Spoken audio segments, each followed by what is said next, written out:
Well, we are here today to talk about kind of what's at stake in this election as we move forward, and to say that Donald Trump plainly does not reflect the values of Minnesotans. He is a serial sexual assaulter who has a long history of demeaning women and demeaning immigrants and people of color, demeaning veterans and war heroes, demeaning people with disabilities. And those are not the actions of someone that I think Minnesotans want to elect to be the next president of the United States. And that shows up in the polling. 55% of Minnesotans and 62% of Minnesotans believe that Donald Trump is unfit to be the president of the United States because of that. And knowing all of that and everything that Donald Trump stands for, 98% of Minnesota House Republican candidates are standing with Donald Trump and standing up for Donald Trump. And that is important in this election. It's a question of character, it's a question of leadership, it's a question of courage. Because if you can't stand up to your party over a nominee like Donald Trump, how can you ever make the case that you're going to stand up to your party when your party's interests conflict with the interests of your constituents? And I think that's a question that every voter should be thinking about as they go to the polls this fall. And I think if you look at, especially the incumbents' records who are running for re-election, you'll see that they stand by their party instead of their constituents over and over and over again.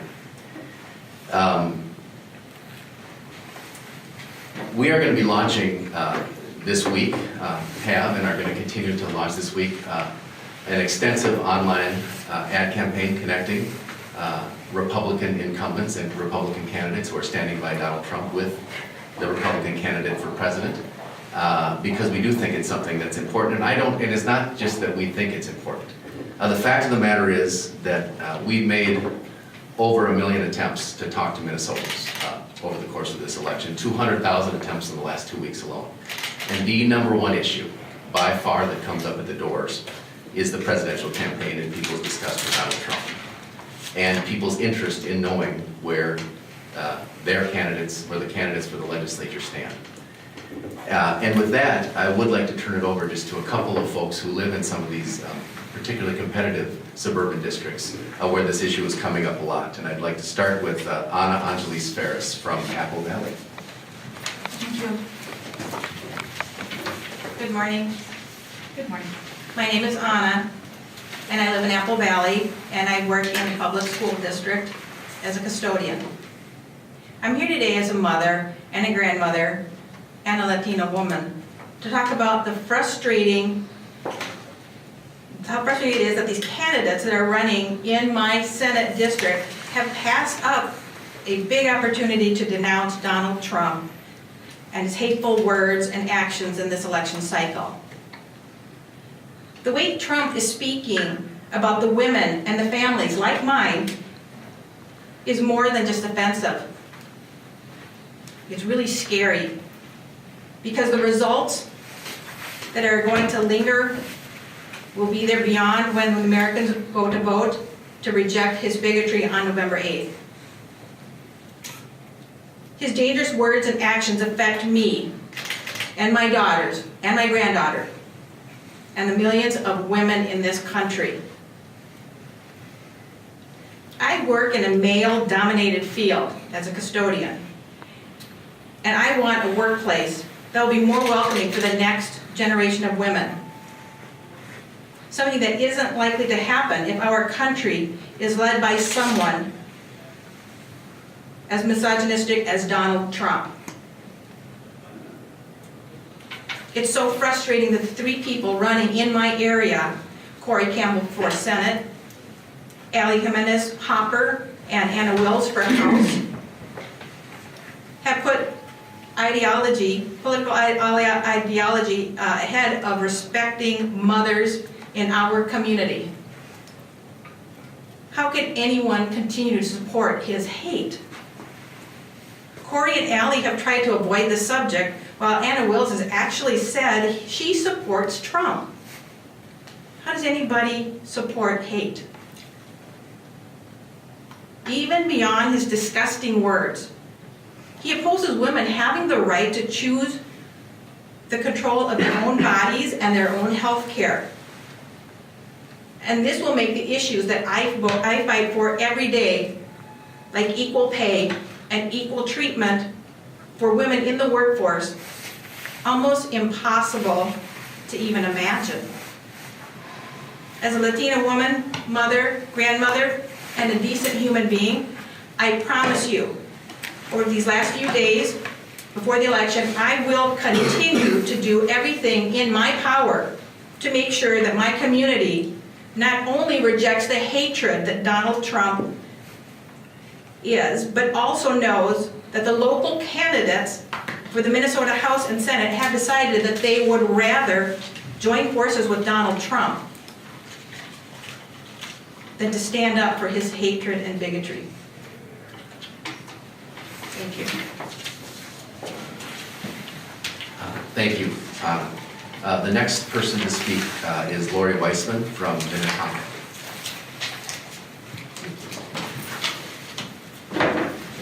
Hello, my name is Lori Weissman, and that's Loriweissman. I've lived in the 3rd Congressional District of Minnesota in southern Minnetonka for 16 years. I'm a wife, a mom, a volunteer guardian ad litem for the Hennepin County, and a longtime advocate for public education, gun safety, women's health, and good government in Minnesota. Thank you for the opportunity to speak today, because I am more upset and concerned than I have ever been before in my nearly 40 years of voting about what's happening in this election. Donald Trump is by far the most divisive, disrespectful, dismissive, and dangerous person I have ever seen run for public office since I've been aware of politics. It is so scary to think that people would indulge his attitude and his disrespect towards other people, that I feel it is imperative that we all step out and denounce it, and the silence coming from a lot of our elected officials is just unacceptable to me. Concerning women's rights, which I as a woman have a specific interest in, Trump seems to value exploitation of women in their looks much over their education or any other good qualities that they have. And that, to me personally, is an insult, and I think to most women out there it should be, if they're not recognizing that, because we are much more than our appearance. As a Jewish woman, I am insulted and very scared by Trump's encouragement and appeal to hate groups, and his allowing statements such as Jewessa to be made at some of his rallies. His treatment of groups that are minorities and groups that are different from those who look like him should be threatening, and they should be something that we're all concerned about. Taking that into local politics, currently my state senator David Hand and my U.S. Representative Eric Paulson have not done enough, if anything, to condemn his kind of rhetoric and to step out and say something about the nature of our Minnesota politics, that does not belong here. We need strong, courageous leaders who represent our Minnesota values to step up and say bullying isn't allowed, hate of minorities isn't allowed. We believe in inclusive societies, and specifically in the 3rd Congressional District and in Senate District 48 where I live, it is getting very diverse. And people are coming together and realizing that we all have different needs, and we're incorporating many immigrant groups into our district, and this needs to be a message that's denounced and appeal made to everybody. I must say that I personally have reached out numerous times to Senator Hand, to Eric Paulson, on issues of concern to me, such as gun violence, such as women's reproductive rights and their health, and also public education. And my concerns have fallen on deaf ears. It is the responsibility of a responsible legislator to listen to all constituents and to give them respect. And this is not coming right now from our Republican leadership in my district and throughout with Donald Trump at the top. We must insist that no matter what party you belong to, there is respect that is given to all constituents. And I must say in particular that the people that I have worked with who are currently in public office that are exemplifying the respect and inclusion that we want in Minnesota are Representative Yvonne Seltzer, who's done a fabulous job in 48A, bringing people together and has earned both Republican and Democratic support, though she is a DFL rep, and also State Senator Terry Bonoff, who has prided herself on reaching out across the aisle to Democrats, to Republicans. She will go against her party, she will when she needs to, but she is someone who represents, Yvonne and Terry represent the best in politics. They appeal to all and they will listen when constituents call. So I really, I appreciate being heard on this issue and hope that we can condemn the divisiveness and support those candidates who will speak out against bullying and disrespect and disinclusion. And thank you very much for letting me talk today. Very nice. The next speaker is Susan Estill from Burnsville. Thank you. Thank you for this opportunity to talk to you today about something that's deeply disturbing to me. I will tell you right up front that I have been a lifelong Democrat, but I have many friends who are Republicans. And it disturbs me that people are not speaking out and that people are not renouncing Donald Trump as a legitimate candidate for president. In the 2 months after the election, Donald Trump is summoned to appear in court twice, once on racketeering charges in connection with defrauding people for his so-called Trump University, and then again on alleged rape charges against what was then a 13-year-old girl. Now, there are so many reasons why Donald Trump should not be our next president of the United States. And if you want more reasons than that, you can just Google 176 reasons why Donald Trump should not be our next president. And you'll see a lot more. He has a long history of harassing women, making racial slurs, and being a sleazy business person, unwilling to pay their fair share of taxes. Now, my friends who are self-respecting Republicans, and my family members as well, long ago renounced Donald Trump as a legitimate candidate for president. Our local candidates here in Minnesota who have not done so, to me it is an important question of their political and personal courage. For instance, my own state representative down in Burnsville, Savage, Lakeville, Roz Peterson, went so far as to take the courageous step of removing her picture with Donald Trump from her Facebook page. Otherwise, she's been silent. I believe that if people cannot take a bigger step and show that they do not support the actions of Donald Trump, they should not be our elected officials, because they are not going to have the political courage for what it takes to stand up and say no when no needs to be said, and to take that courageous stand when there's an important piece of policy that they're going to be discussing and voting on. We deserve better than that in Minnesota. Thank you very much.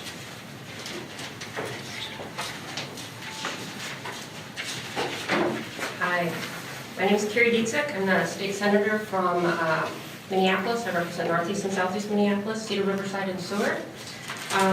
So I'm here today, and I'd like to thank all of you for being here today, and thank these people behind me for being here today. If a legislator stood up here today and insulted women, Muslims, Mexicans, Gold Star families, veterans, and people with disabilities, you, the Minnesota press, would hold them accountable. Calls for an apology and to disavow those statements would be fast and furious. Constituents would demand their elected officials denounce those comments. Today, we are hearing from voters, you just heard from them, who are doing just that. We are calling on Republican legislative candidates in this state to make clear, do you stand with Donald Trump and his demeaning, disrespectful statements? Voters want us. They expect us to be civil. They expect decency.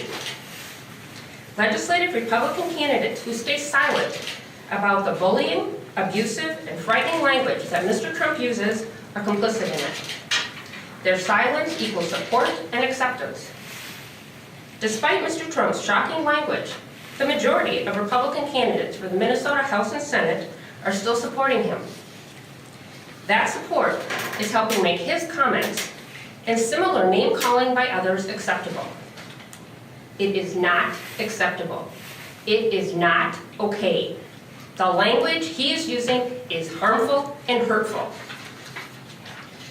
I call on candidates and legislators who have not had the courage to stand up against this type of intolerant and offensive commentary to do so, to clarify to the public and the voters whether or not they support Donald Trump and his awful comments. Tonight we are taking action. We will be informing the voters of where Republicans stand on Mr. Trump and his divisive statements.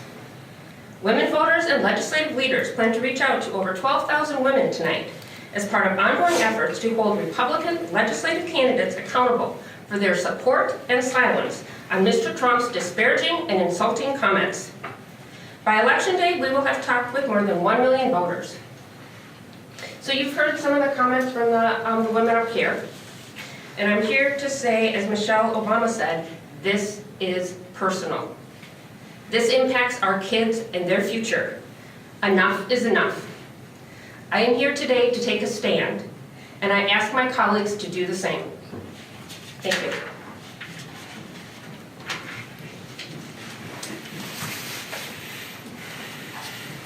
Any questions?